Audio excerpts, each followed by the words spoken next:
Welcome back to the Matt Kohrs Show. I hope you had an absolutely fantastic weekend. We're here to talk about stocks, crypto, the economy, and maybe some of the breaking news that you might have missed throughout the day. In all reality, you didn't really miss too much with respect to breaking news because we're currently in the eye of the hurricane. This is the calm before the storm. So that's what I want to talk about in this episode. Basically, I want to prepare you for the craziness that will most likely be playing out for the remainder of the week. At least we can talk about it now that we have a little bit of a moment to breathe. So obviously, buckle up, smash the like button, and let's ride.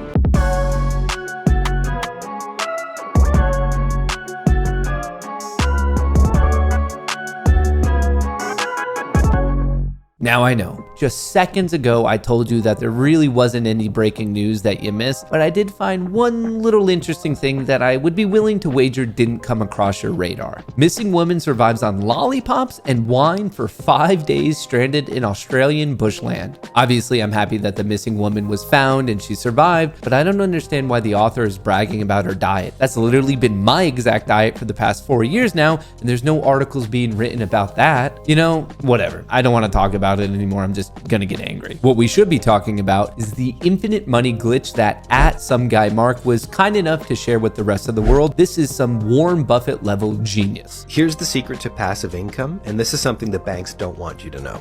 When you deposit $1,000 in a bank and you're making 2% interest, you're losing money, right? Because if you put $500 at 2 different banks, you're doubling your interest. Think about that. This is what Chris and I have been talking about all week. If you're willing to go a step further, right, because we're talking about passive income here, put $100 at 10 different banks.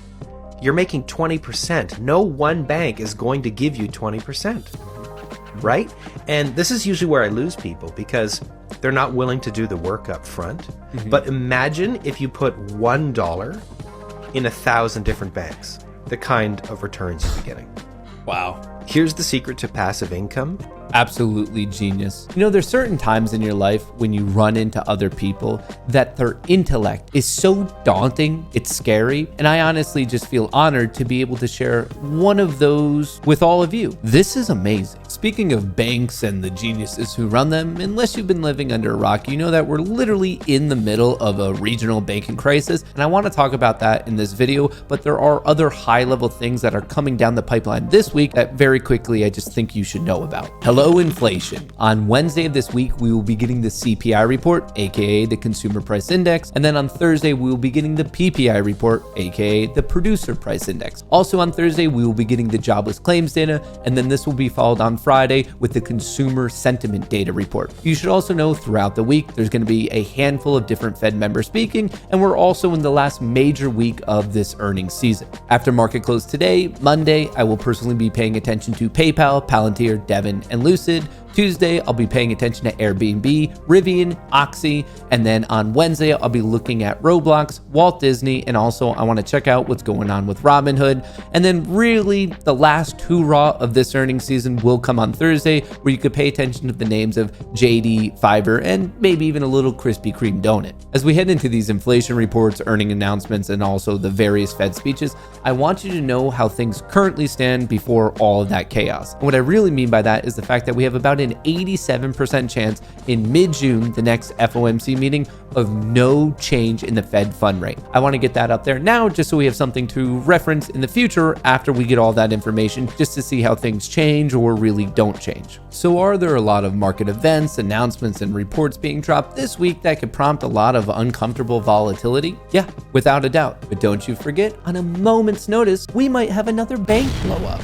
To be fair, as of now, things are quiet. A little too quiet. Mid last week, things were pretty horrible, but then on Friday, banks popped, and early this morning, things gapped up a lot in terms of regional banks, and now we're sitting with this situation. Regional bank rebound stalls on Monday as PacWest gives back much of its early trading gains. If you want my 2 cents on this situation, I think that there were a lot of shorts who were riding the whole regional banking collapse down and down and down, and then there was a bit of a rebound, then they're like, okay, cool, time to take my gains, and that caused a little bit of a miniature short squeeze to the upside, and then the longs who were trapped saw the elevated price and were like, okay, great, this is exit liquidity, so they got out, and then the prices came down ever so slightly, and now we're kind of coasting in the mid-range. Have no doubts about it. What's going on right now in the banking sector is definitively a crisis. On the screen now are all the blow-ups in 2008 and 2009. Yeah, you can see the biggest one ever coming in at $307 billion. That was Western Mutual Bank. And then from there was a handful of medium and small banks. Recently, there haven't been that many blow-ups, but the size of the blow-ups we've had are absolutely massive. And there's really no guarantee we're stopping here. Knocking on the door at the moment that I'm filming this video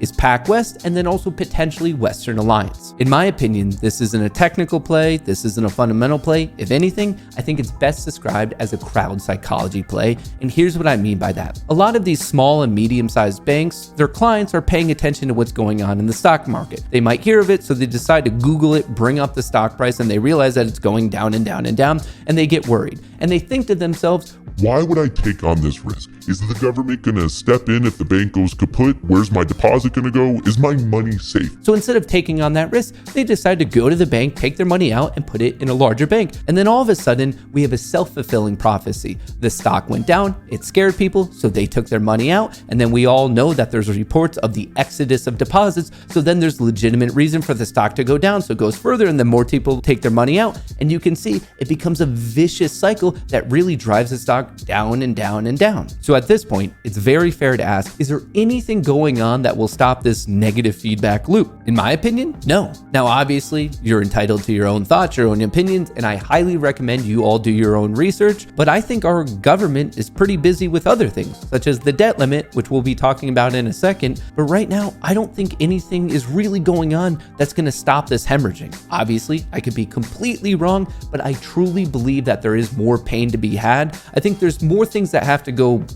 before we start on that upswing once again. Obviously, I would love to get your thoughts on this specific question in a comment below. To better explain my own thought process, I wanted to share some information with all of you that I found today. Here are US bank deposits over the last year. Since March 1st of 2023, as in not that long ago, total deposits are down $500 billion. That is billion with a B. This is the biggest 2-month drop in history, and second place isn't even close. So now you should be asking yourself, beyond stock prices and banks going down, what's really causing people to take their money out? And is there something that could be done that really gets people to be calm and put their money back into banks so we no longer see this exodus? If you ask me, I think the solution to this is pretty simple. I think banks need to become better businesses. Between Wells Fargo, Citibank, Chase, Bank of America, and US Bank, you can see that interest rates on deposits are comically low. On the other hand, you could look at CDs, money markets, or even treasury bonds and realize that just for your money sitting there, you can get paid off way, way better than you could just being in a traditional bank. I love how this Twitter account summarized the whole situation. This is the real reason why a record $1 trillion has left banks over the last year.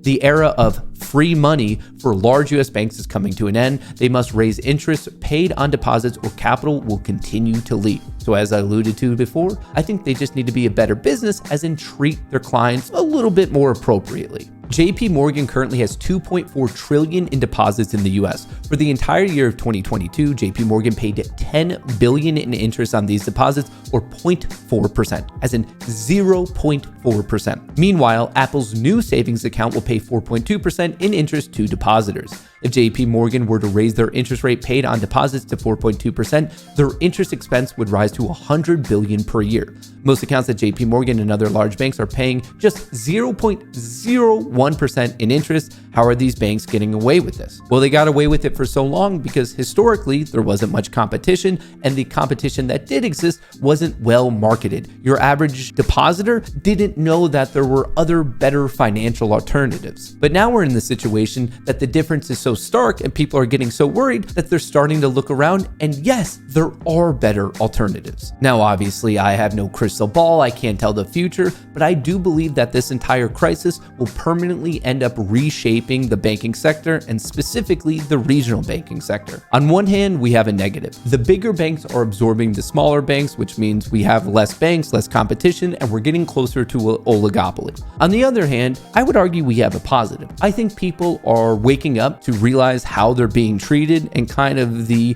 fragile nature of our banking system in general. So I think they're looking for stronger alternatives. And if enough people demand this from banks, I think they might be forced to appease the masses in general. Only time will tell, but the next few weeks are bound to be historic. And as scary as it might sound, it's not just because of the banking crisis. It's also because of the political infighting and the debt ceiling. Yellen warns of economic chaos unless Congress raises the debt ceiling. We've been warned by the Treasury Secretary that as a country, we're apparently going to run out of money as early as June 1st, but ideally, the whole debacle should be resolved even earlier. There are now reports that both sides of the aisle, both Democrats and Republicans, will be meeting as early as Tuesday, May 9th, to have a talk and see if they can somehow see eye to eye. After studying the history related to these types of situations, I really think that there's a low likelihood chance of us actually defaulting. If anything, I think one of the sides is going to cave. I don't know which side, but I think they're going to cave to save face and they don't want to deal with the political backlash that this could possibly prompt in the future. So in the meantime, I would wager that there's going to be a lot of fighting back and forth, a lot of finger pointing, but by the time the dust settles,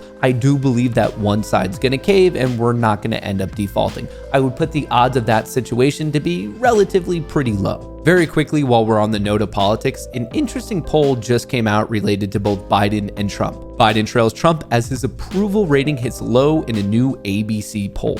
President Joe Biden's approval slid to a career low in the latest opinion poll from ABC News and the Washington Post that also showed the U.S. leader lagging predecessor Donald Trump in early voter preferences for the 2024 election. The percentage of those approving of Biden's performance fell to 36%, which is 6 points lower than in February and a point off his previous low in early 2022. Some 56% disapproved of his performance, while 68% regarded Biden at age 80 as too old for another term. Then, when asked who they would support in 2024, 44% said that they would definitely or probably vote for Trump, and on the flip side, 38% said they would do the same for Biden. Clearly, we have many months to go until the actual election, so many things could change from now until then, but the initial numbers are not looking so hot for President Biden. Half of you listening to this are going to like me for saying that. The other half of you listening to this are going to hate me for saying that. But I'm not trying to sway you in one way or the other. I'm just trying to share information with you because obviously it could have a huge impact on the economy and thus the stock market. And last but certainly not least, the closing bell just went dingity ding ding ding, and not really much happened in the market today. The SPY was another inside day, and what I mean by that was the high and the low of today's daily bar was within the high and the low of Friday's bar, so not much of a trend day. It was basically break even, slightly green. Apparently we gained 11 cents, but nothing really going on. Crypto's been taking a pretty major hit. Bitcoin has gone from 29.8 thousand all the way down to 27.4. Ethereum has gone from 2020 to 1832. And then even the meme that everyone's been following lately, Pepe, getting pretty freaking slaughtered, going from roughly 45 all the way down to 17 right now, and dropped 61%. Ouch. So over the weekend and today, crypto got pretty much pummeled, but at least the overall equities market went sideways. We didn't go up, we didn't go down, just a little bit of a trend to the side, which makes sense because everyone's waiting on all the major reports and the other things that are coming out later this week. With respect to tomorrow, Tuesday, May 9th, the seasonality of the day does slightly favor the bears. The bulls have won the day only 44% of the time. The profit factor is 0.82, and as you can see from the equity curve, it's slightly trending downward. Definitely not the most bearish day we've seen, but there is a slight bearish connotation to it. With all that being said, I wish you the best of luck in the markets tomorrow. I hope you absolutely crush it. I appreciate all the good vibes. I'll catch you in the next video.